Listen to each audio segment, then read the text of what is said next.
압살롬이 반역의 마음을 품었을 때 자신이 생각하고 계획하는 대로 일이 잘 풀리는 것처럼 그는 느꼈을 것입니다. 그리고 종국에는 그의 계획한 바를 다 이룰 것을 기대하였을 것입니다.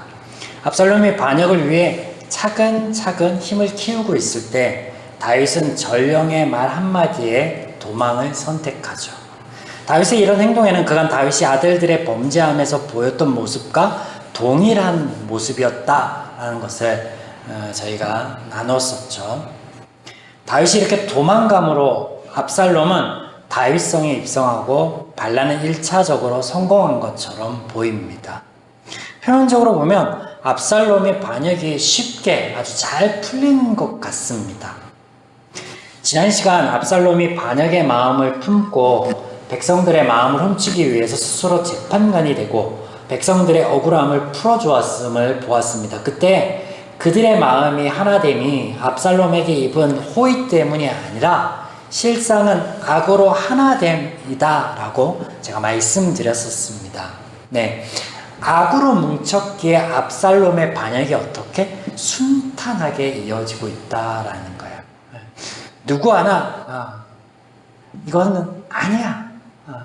선이 무엇인지, 그래서 그 선을 지키고자 하는 의지를 가진 자가 있었다면 성경에 등장했겠지만 어딜 봐도 정말로 순탄하게 돛에 바람이 불어서 순항하고 있는 배처럼 그렇게 보입니다. 우리가 여기서 생각해 볼 것은 다윗 때와 마찬가지로 백성들이 조용하다는 거예요. 제가 이 조용함에 대해서 어떻게 말씀드렸죠? 다윗이 아들들의 범죄함 앞에서도 다윗이 간망하고 있었을 때, 다윗이 범죄를 했을 때도, 또 아들들이 범죄를 했을 때도, 그리고 그 범죄함 앞에 다윗이 간망하고 있을 때도 참모들이나 백성들이 모두 잠잠하였습니다. 어느 하나 일이 잘못되었다라고 말하는 이가 없어요. 마찬가지 압살롬의 반역에서도 잠잠하다는 거예요. 왜? 심지어 아히도벨의 악한 조언으로 인하여 근친상간의 아픔을 겪었던 이 압살롬이 근친상간의 죄를 범합니다. 그것도 벌거 대낮에. 그럼에도 불구하고 잠잠해요. 왜? 악으로 뭉쳤기에 그냥 굴러가는 거예요. 그대로. 지난주 말씀드렸듯이 죄인이 선을 행하기는 어려워요. 불가능합니다. 그런데 악을 행하는 건 쉽게 돼요. 그리고 누군가에게 도와달라, 이렇게 해달라 요청하지 않아도 그냥 순탄하게 굴러가는 거예요. 그런 걸 보여주고 있는 성경에서. 반면에 슬픔에 잠겨서 다윗이 도망을 가고 있는데 사울의 친족 중에 한 명인 이 시므이가 나와서 다윗을 조롱하고 저주합니다. 시므이가 저주하는 가운데 이와 같이 말하니라. 피를 흘린 자여, 사악한 자여, 가거라. 우리는 이 장면을 보면서 다윗이 왕이고 힘이 있을 때는 잠잠하다가 다윗이 왕자를 버리고 도망자의 신세가 되니까 기세가 등등하여 지난날의 울분을 지금 토하고 있다. 다윗을 조롱하고 저주하고 있다. 라고 볼 수도 있지만 앞서 말씀드렸듯이 죄인들이 죄를 지을 때는 잠잠하고 죄로 하나됩니다.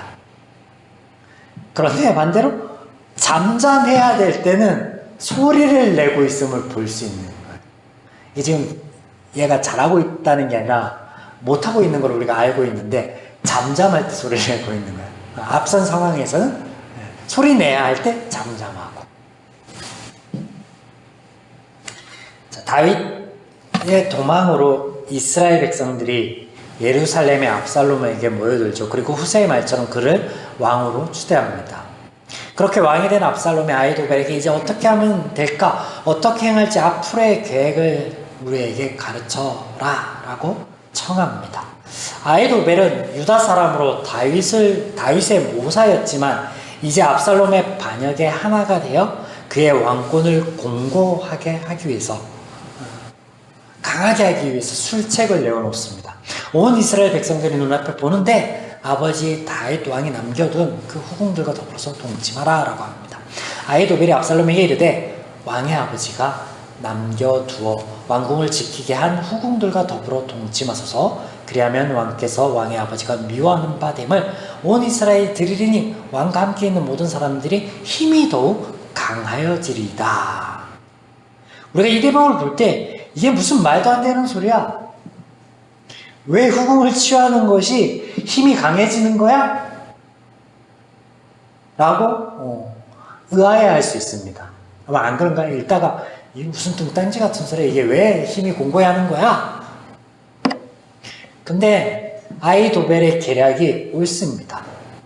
효과가 있습니다. 이게 무슨 말이냐면요. 이후에 아히도벨이 그 압살롬의 왕권을 공고히 하기 위해서 화근이 될 수 있는 다윗을 제거하겠다. 그래서 좋은 계략을 펼치고 그것도 안 되니까 스스로 나서잖아요. 그래서 뭐 실패하니까 스스로 목숨을 끊죠. 왜냐면 다윗이 살아있으면 이 반란이 실패로 끝날 것을 알았다는 거예요. 내다봤다는 거예요. 아히도벨이 똑똑한 사람이다? 아니다? 똑똑한 사람. 아히도벨이 말을 하면 하나님의 말씀과 같이 받았대요. 16장 23절에 보면. 똑똑한 사람이에요. 맞는 얘기예요. 이게 맞는 얘기예요. 우리는 왜 그래? 이게 다 맞는 말이야. 다 맞는 말.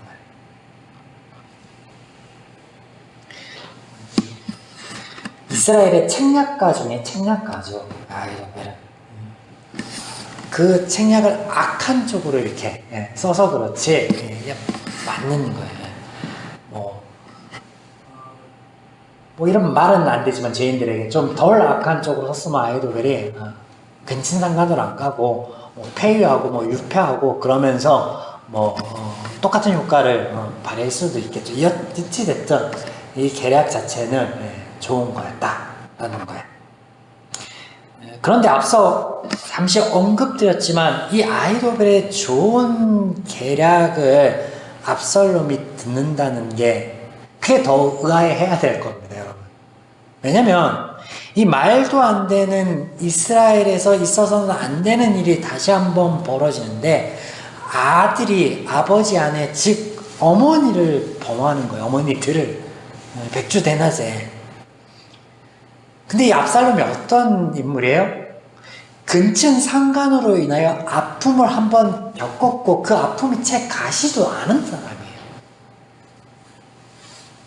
배다른 형제인 맏형인이 암논이 압살롬의 친누이를 강간하고 버리는 사건 가운데 이 압살롬이 피해 복수를 단행하고 이것 때문에 도망자 신세가 되고 그래서 그 사건 하나 때문에 지금 수년간을 힘들어하고 아파하고 방황했단 말이에요. 그런 그가 우여곡절 끝에 다시 돌아와서 왕이 되려고 하는데 이런 모략을 펼칠 때 이것을 받아들인단 말이에요. 그럼 그게 더 우아하죠. 아니 소뚜껑 보고 놀란 가슴은 사람만 봐도 잘하던 껍질만 봐도 놀란다는데 그런 거예요. 지금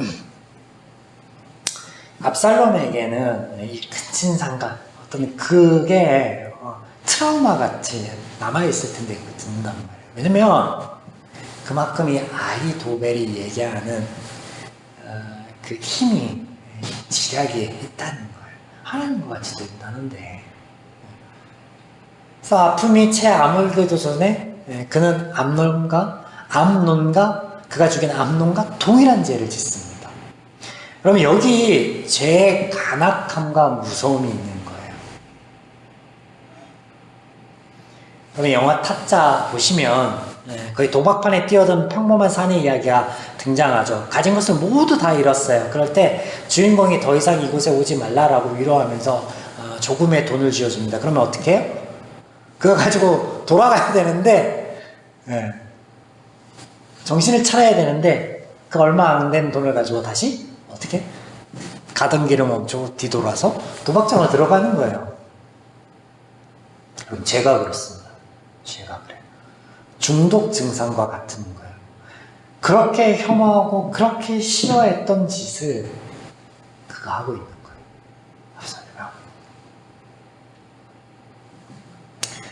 그렇다고 지금 아히도벨의 계략을 따르고 있는 이 압살롬이 부족한 인물이 절대 아닙니다.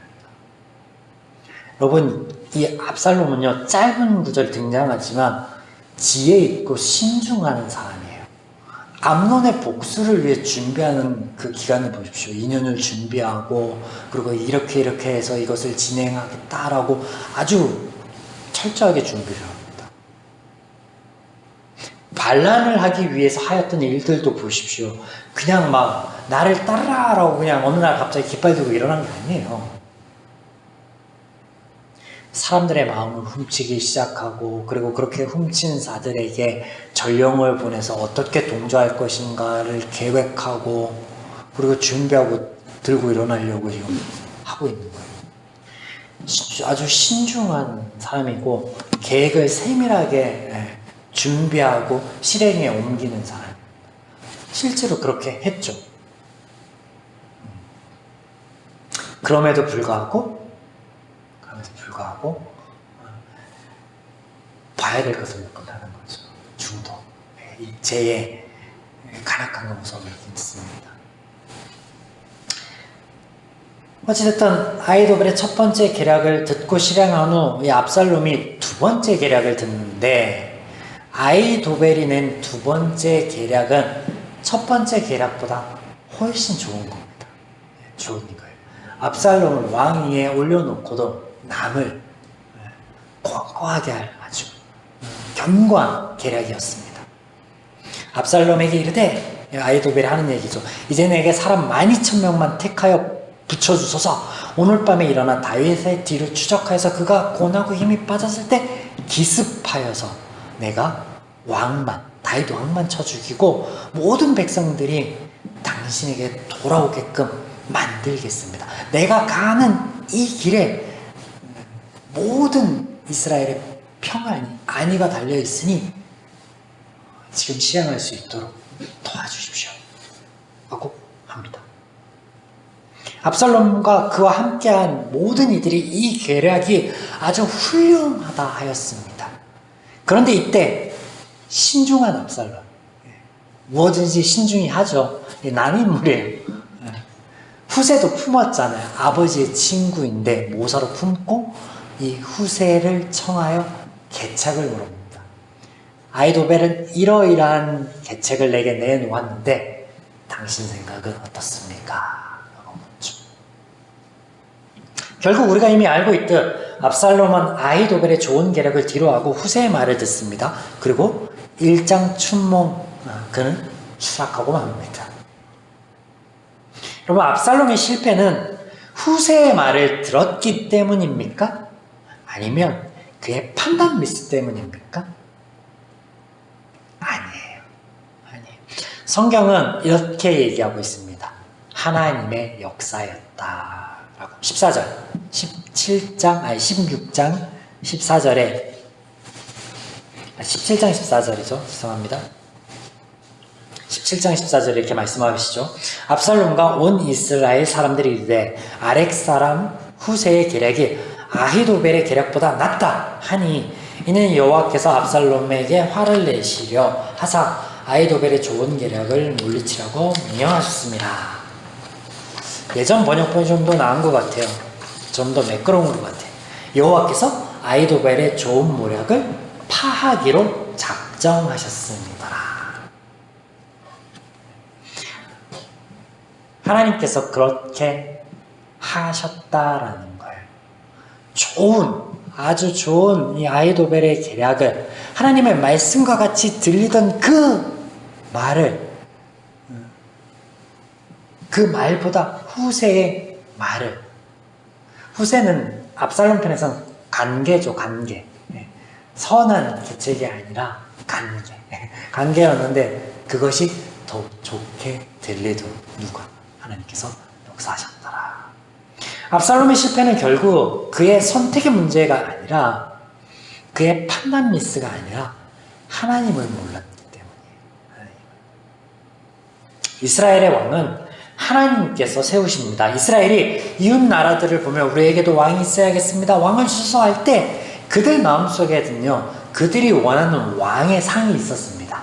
하지만 이미 이스라엘의 모든 소망을, 그들의 소망을 이루어주실 왕이신 하나님이 그들 곁에 있었다는 것은 몰랐었죠.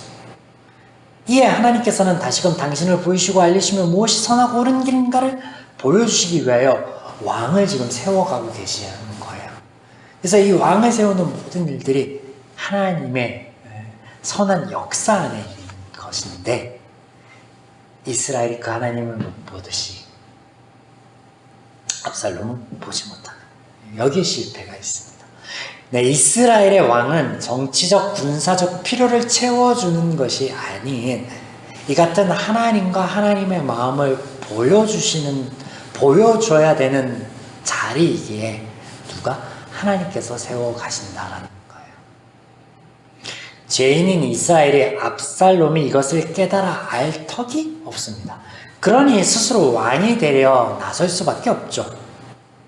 훗날 압살롬의 이런 반역의 마음, 스스로 왕이 되고자 하는 이 마음은요, 마치 이스라엘의 악의 씨가 되어서, 종자씨가 되어서 북이스라엘의 난전의 역사가 됩니다. 죽여서 왕이 되고 또 죽여서 왕이 되고 또 죽여서 왕이 되고 또 죽여서 왕이 되고, 그 안에 하나님을 선한 마음, 하나님을 위한 마음을 얻고 아픔과 고통 많이 후에 살펴보겠지만, 반대로 하나님께서 이것을 막아주셨죠.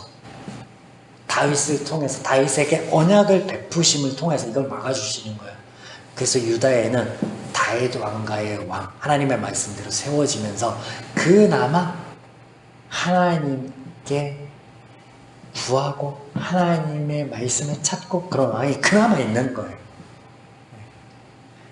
이것을 비교해서 보여주죠. 그래서 사무엘 하 이후에 보면 강에 살펴보면 여실히 보일 겁니다. 다시 본문으로 돌아가서, 이와 같은 이야기의 전개는 하나님을 모르고 스스로 왕이 되고자 하는 압살롬의 본질적인 죄와 더불어서 다윗의 범죄함의 결과이기도 합니다. 하나님께서 이미 다윗에게 말씀해 주셨죠. 이런 것들이 있을 것이라고.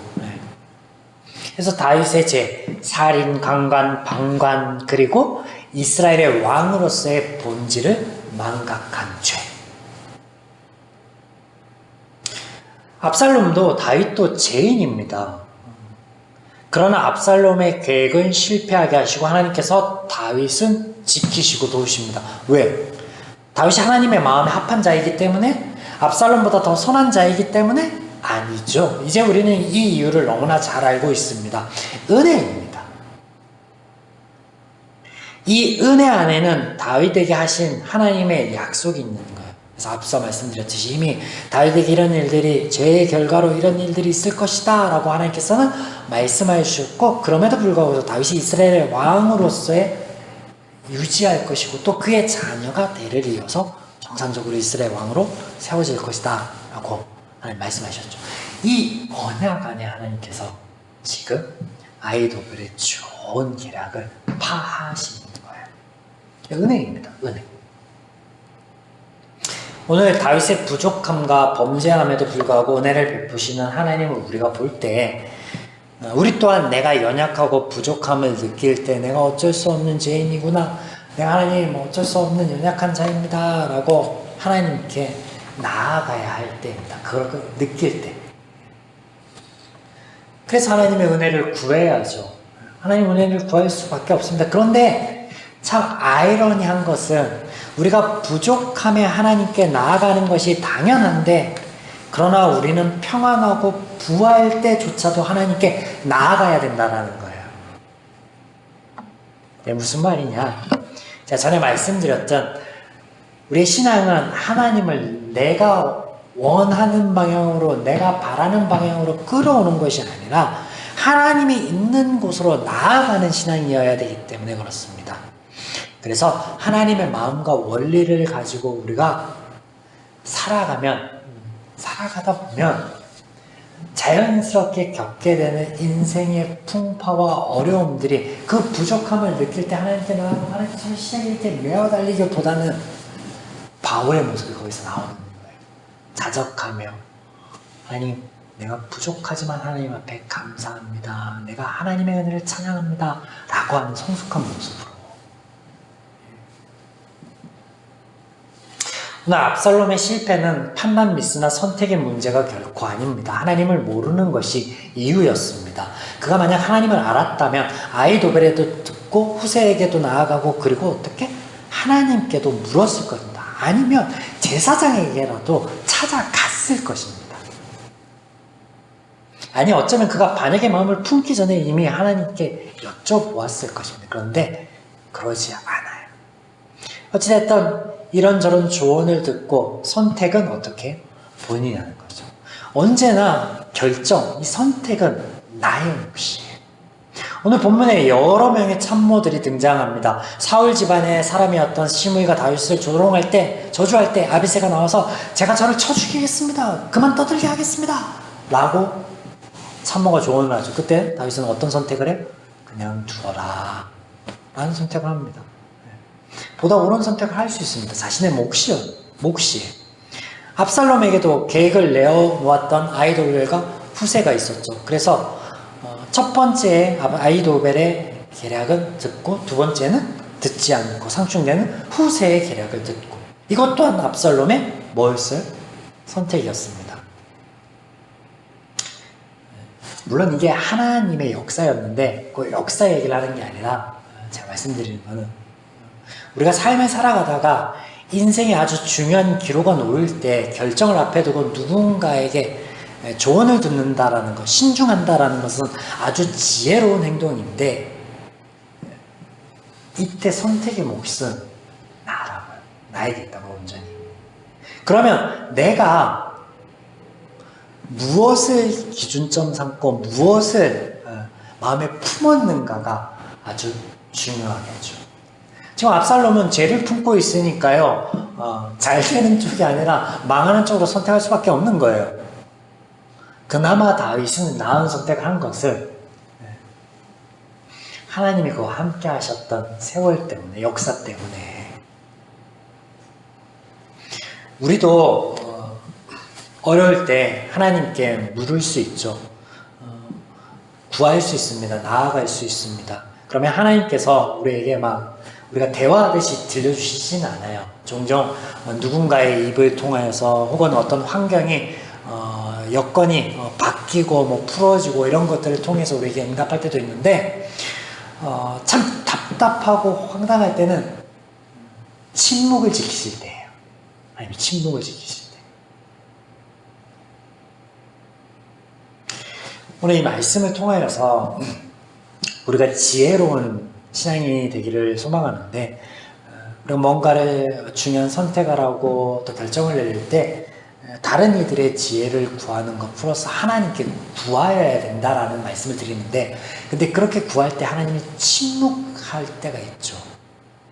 하나님이 이렇게 침묵할 때는요 보통 두 가지의 이유가 있습니다. 첫 번째는 뭐냐면 이미 내가 마음속에 결론을 품은 채 하나님께 구하고 있을 때예요. 예수님께 어느 날 밤에 한 청년이 찾아옵니다. 이 청년이 보통 청년은 아니었죠. 율법에 대해서 아주 뭉통한 자였습니다. 여튼 영생의 길이 무엇입니까? 라고 물을 때 예수님께서 하나님을 사랑하고 이웃을 사랑하라.